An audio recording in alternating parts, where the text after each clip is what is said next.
6-0 Indonesia tundukkan China Taipei dengan strategi baru. 4-3-3 lebih fluid, lebih atraktif, dan juga yang pasti lebih menyerang. Gue cuma mau ngomongin singkat aja tentang rapor pemain yang dimainkan oleh Patrick Kluivert di sesi kali ini. Langsung aja dari penjaga gawang, Emil Audiro. Dan gue nggak ngerti kenapa harus mainin Emil Audiro ya lawan China Taipei. Padahal lu mainin Onana aja menang gitu loh.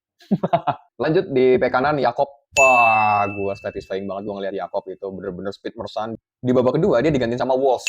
Dan Sandy Walsh ini lebih teknikal, dia bener-bener ngerti apa yang dimau sama pelatih. Kemudian Rizky Ridho bermain sangat solid, he doing a great job as a captain tuh ya. Dan kemudian Jordi Amat, kalau tadi Rizky Ridho adalah official captainnya, gue ngerasa Jordi Amat itu leadernya di lini belakang tanpa ban kapten. Orang bilang dia udah selesai ya, gue bilang enggak, gue ngeliat dia tuh experience player. Back kiri, Patinama, welcome back. Akhirnya kita ngeliat Patinama yang seharusnya ya, dia bisa nerapin game plan-nya, dan dia juga bisa link up play dengan Beckham Putra tadi di babak 1. Dan dia bener-bener ya team player.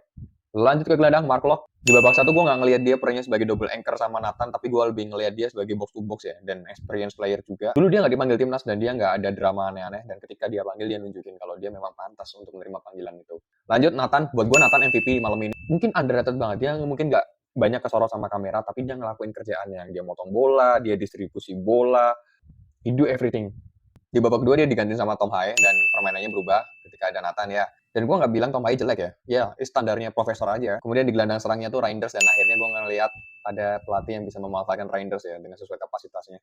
Dia harusnya wing kan, tapi dia main di tengah itu oke banget loh. Dia mau jemput bola, dia link up play, dan passing-passingnya, visinya, ini keren banget sih. Gue nggak ngerti kenapa dia pindah ke Persib sih. Maksudnya dia masih muda. Babak 2 dia digantiin sama Marcelino, dan Lino is being Lino juga, ego, dan dia banyak mengambil keputusan yang salah. Gue nggak bisa nyalain dia karena dia masih muda.